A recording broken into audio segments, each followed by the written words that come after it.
Boa tarde, pessoal. Eu sou o Vinícius, sou assessor da pastoral aqui do Início de Cambé e estamos com um projeto novo, né, dando início nesse momento, que é do podcast. A gente apelidou carinhosamente de Domcast, fazendo a analogia a Dom Bosco. Então, como o mês de abril é o mês da conscientização do autismo, nós convidamos a Denise, mãe de um aluno nosso aqui do Colégio Autista. Denise, você vai se apresentar? Boa tarde, meu nome é Denise, eu sou mãe do Rafael Augusto, do 4º ano do ensino fundamental. Eu agradeço muito a vocês a oportunidade de estar conversando sobre o autismo, porque a melhor maneira de conscientizar é informar. Denise, para a gente começar a nossa conversa, eu gostaria que você, né, como nós somos leigos, eu sou leigo no assunto, então agradecer você por nos dar essa aula. Eu queria que você começasse falando sobre o autismo. O que é o autismo? Olha, é uma pergunta muito recorrente para mãe, né, que tem um filho, né, se for usar o termo correto, né, você pode dizer, portanto, que está no espectro do autismo. É assim, é um transtorno de neurodesenvolvimento, né? Então, ele não tem uma parte física que dê para você identificar, não tem nada, são alguns comportamentos, né, e alguns atrasos de desenvolvimento que levam ao diagnóstico, mas a princípio a gente pode classificar como um transtorno de neurodesenvolvimento. Você comentou de uma forma correta de falar como que seria? Então, as mães gostam muito que hoje a nomenclatura correta é TEA, transtorno do espectro do autismo. Por quê? Um espectro, ele envolve muitas cores, digamos assim, muitos níveis, né? Então, a criança não dá para determinar se ela está dentro, ela está no espectro. Então, ela pode estar bem, outro dia mais nervosa, outro dia em outra situação. Então, ela modula dentro desse espectro. Vai variando. Isso. Legal. E, Denise, o que causa o autismo? Olha, o autismo hoje não tem uma causa definida, não tem um exame que detecte o autismo, não é genético, né? Não tem nada que você pode falar, o autismo vem daí. Existem muitas pesquisas na área, porque o número de autistas hoje tem aumentado absurdamente. Segundo pesquisas, hoje, cada 36 crianças nascidas, uma é autista. Então, assim, é um número bastante grande, se for analisar, né? Mas, assim, não tem nenhuma causa definida. Específica. Não. E em relação ao Rafael, a gente acabou não comentando, o Rafael é aluno aqui do 4º ano, ele tem, Denise? 9 anos. Ele tem 9 anos. Como foi o processo de adaptação a ele aos estudos? Olha, a rotina escolar? para ele, muitas coisas são um pouco complicadas, né? Ele não tem resistência a barulho, como a maioria das crianças tem, mas a adaptação em si é difícil, porque ele está inserido num ambiente que tem muitos fatores sensoriais que, assim, incidem sobre ele ao mesmo tempo. Então, nesse sentido, para ele é difícil, mas ele ama estar na escola. Ele ama o contexto escolar. Isso nos ajuda muito, né? Assim, mas todo dia é um aprendizado. Para a escola, para mim, para ele, e juntos a gente tem feito essa caminhada, né? Aprendendo todos os dias. E como você enxerga a questão da inclusão social? Olha, é assim, a inclusão hoje, se fala muito dela, mas a inclusão não tem um lugar escrito que você segue como ela deve ser. A inclusão é ele estar bem dentro do ambiente. Para mim, a inclusão é isso. Sabe, que ele esteja dentro da sala de aula, ele esteja se sentindo bem e os amigos da sala também estejam se sentindo bem, porque a inclusão é para os dois lados, não é só para o lado. É para as outras crianças também estarem evoluindo como ser humano. Eu vejo isso, sabe, Vinícius? Eu acho legal, eu gostaria de comentar também, que eu conheço bastante o Rafa, ele faz a JS, a AES aqui com a gente, que é a Articulação da Infância Salesiana, e eu posso ver o carinho e como ele se sente confortável com os amigos dele de sala de aula. Sim, então isso é a verdadeira inclusão, sabe? Tá descrito aqui como a inclusão do ensino? Não tá, eu não sei, mas não é isso que precisa para mim. Precisa eu ver que ele está bem, e eu vejo que ele está bem no contexto escolar, que aqui dentro da escola ele é muito acolhido pelos amigos, pelos funcionários e por todos que estão ao redor dele, né? Isso é muito importante. É bacana, gostoso que ele, né? Porque não precisa ter uma inclusão, vamos dizer assim, perfeitinha, ó, que a gente faz assim, leva ele aqui, ele tá aqui. Não, a inclusão ela tem que ser natural. né? Tem que ser natural dentro do meio, sem forçar Não uma barra. isso, não forçar nada. Não. Se ele está bem aqui, então a inclusão está funcionando. Ah, legal. E Denise, em relação, não sei se é certo falar sintomas do autismo, como se diagnostica, você pode falar um pouquinho pra gente sobre isso? Sim, a gente fala características, né? Algumas características que, como cada criança é uma criança, cada autista é um autista também. Ele se incomoda com coisas diferentes, tem padrões de comportamento diferentes. Mas quais os fatores ou as características iniciais que a gente percebe lá quando ele tem 2 anos? Vamos dizer assim. Ele não atende pelo nome, né? Foi uma das primeiras coisas que a gente notou com Rafa. Ele não. Vamos supor, de cada 10 vezes eu olhava uma.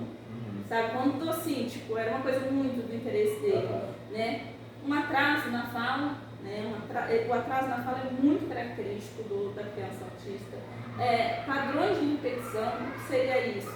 Brincar só com um brinquedo, em vez de brincar com um brinquedo de uma forma funcional, por exemplo, um carrinho, em vez de ele brincar com um carrinho fazendo um caminho, alguma coisa assim, ele vira o carrinho de ponta cabeça e roda a rodinha. Então, e ali ele pode ficar horas, porque isso interte ele. Então, é uma característica também. O não olhar nos olhos, né? Ele não te encara, ele não consegue conversar com você olhando nos olhos, né? E, por exemplo, o Rafa, uma coisa que chamava muita atenção quando ele tinha tipo uns 2 anos e meio, ele gostava de brincar com frasquinhos de remédio ou frasquinhos de... Ele tinha um frasquinho de adoçante, que onde a gente levasse, tipo, não tem crianças que levam um brinquedo, um carrinho, uma boneca, o Rafa, ele queria um adoçante. Ele levava inteiro? Inteiro, adoçante. Então, assim, pra nós era uma coisa assim, tá, ele quer levar, deixa levar, né? Mas, tipo, ia no shopping, aquelas ilhas que tinha no meio do shopping, se tinha adoçante, a gente cortava o caminho. Então, tem muito dessas características, assim, que são bem marcantes, né, inicialmente no diagnóstico. E estratégias? Você tem estratégia pra gente inserir mais os... Olha, assim, ele precisa se sentir bem, como eu falei agora há pouco, mas, no caso, por exemplo, do Rafa, né, ele precisa entender o contexto que está acontecendo, porque ele fica muito ansioso com o que vai acontecer. Por exemplo, se ele... Não adianta deixar ele e falar, Rafa, fica aqui. Você tem que explicar em várias etapas o que vai acontecer, sabe? Para que ele entenda e não fique com um nível de ansiedade, que ele tenha uma sobrecarga sensorial com tudo que está acontecendo ao redor dele. Então, é importante ele saber o que está acontecendo no ambiente. No ambiente. Legal. E eu acho legal, eu acho incrível essa nossa conversa, como eu comentei no começo, eu sou totalmente leigo no assunto, eu dei uma pesquisada antes para falar com a Denise e eu aprendi muito nesse tempo de conversa que a gente teve agora. E Denise, eu queria que você, se você pudesse deixar uma mensagem para os pais, para o pessoal que for ver o vídeo, que for ver o podcast, sobre a conscientização do autismo. Você quer deixar uma mensagem viva aqui para eles? Fica à vontade. Olha, a conscientização, esse dia 2, ele não é para uma comemoração, sabe? Ele é para informar as pessoas sobre os portadores do TEA, né? Que é o transtorno do espectro do autismo. E assim, que os pais que virem alguma diferença nos seus filhos, ali com 1 ano e meio, 2 anos, que levem um neurologista, que acompanhem, que traga, se estiver inserido na escola, se estiver na escola, converse muito com a escola. O Rafa foi diagnosticado com quantos anos? O Rafa foi diagnosticado com 2 anos, mais ou menos, sabe? Então, assim, hoje, a intervenção precoce no autismo, ela é fundamental. Fundamental. Por quê? O autismo, ele não tem cura. Não existe uma cura para um transtorno de neurodesenvolvimento. Mas existe terapia. Existe, eu falo um treinamento, né? Praticamente, ter uma terapia comportamental é um treinamento. Vamos assim, para a gente que é leigo, é um treinamento para que ele consiga estar inserido no meio, inserido nas situações, né?